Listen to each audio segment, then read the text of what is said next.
Hey guys, Seth here back with another Apex Legends video. I hope you're all having a fantastic day. In today's video, we have some pretty interesting stuff to go over. I'm just going to go ahead and get right into it since I didn't get around to start recording until really late because I was doing some other stuff, but let's get right into it. So earlier today, Apex tweeted out at 10 a.m. due to an exploit with the Sentinel sniper rifle, we've decided to disable it while we work on a fix. More info to come as we have it. So I'm really happy with their decision to remove it for a short amount of time, because that exploit was getting really bad. A lot of people were using it. So if you were, make sure to be on the lookout. You might be getting some sort of punishment for that. I'm not too sure. People have definitely gotten punished for exploiting things in the past. So you might get banned, or you might just have like your rank removed or something like that. But they also said in the tweet, in the meantime, we have fixed an issue within Flashpoint that was causing the ring to spawn on top of players at the start of the match, which is pretty good because this was a bug that I mentioned in my last video. It was added to the dev tracker and they were able to get a fix for that really quickly,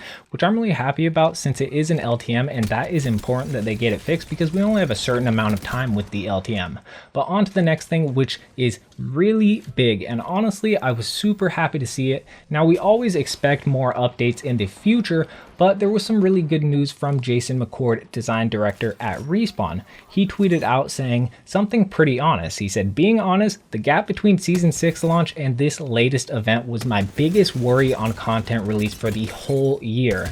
Now that it's behind us, there's really cool stuff happening almost constantly until Christmas. Buckle up." So I was really excited to see this on my timeline because it does mean they will be consistently bringing out pretty big updates over the next couple of months for the rest of the year. And I'm assuming what that means is we will be getting a Halloween update later this month. And then obviously we're going to be getting season 7 in November, which is going to be pretty dang big because I think we're going to be getting a new map. And then in December, I'm thinking we will also get a Christmas event, which is awesome. But make sure to comment down below what you guys think about this. I'm really happy they let us know they do have constant content coming for the rest of the year. Another thing I saw Jason McCord say on Twitter was pretty interesting because it was about an FPS cap, and I've been thinking a lot about FPS caps since they did add the performance display with the aftermarket event, which is a new setting that allows you to see your FPS in-game as well as a bunch of other statistics. But it's really nice to see your FPS without having to use Origin in-game because that can mess with your game. But somebody tweeted at Jason saying, "How is the Apex on new generation consoles? Will it work out of the blue? Will there be performance improvements for better hardware?" And Jason replied, "There's some tweets out there from someone at Microsoft showing them booting up Apex on a Series X and playing in matches with people already." And then somebody else replied saying, "It shows it locked at 60 FPS as with the old Xbox and PS4. Will this be uncapped in the future to go higher?" And Jason McCord replied, "Nope, locking the game on consoles lets us give a more consistent frame rate for the lower end machines. If we uncapped it, you'd see much bigger spikes and valleys, and the game would feel much worse." But he did in fact go back on what he said and quote tweeted it saying, "Just to clarify, I didn't mean anything for next generation consoles. We haven't announced anything."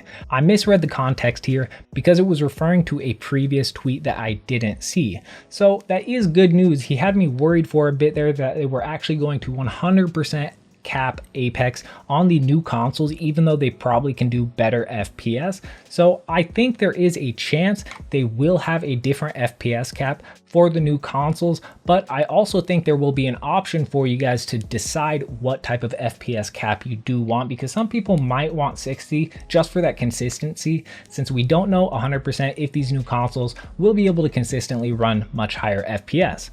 But make sure to let me know what you guys think about this down in the comment section below. Do you want them to add a higher FPS cap for the new consoles?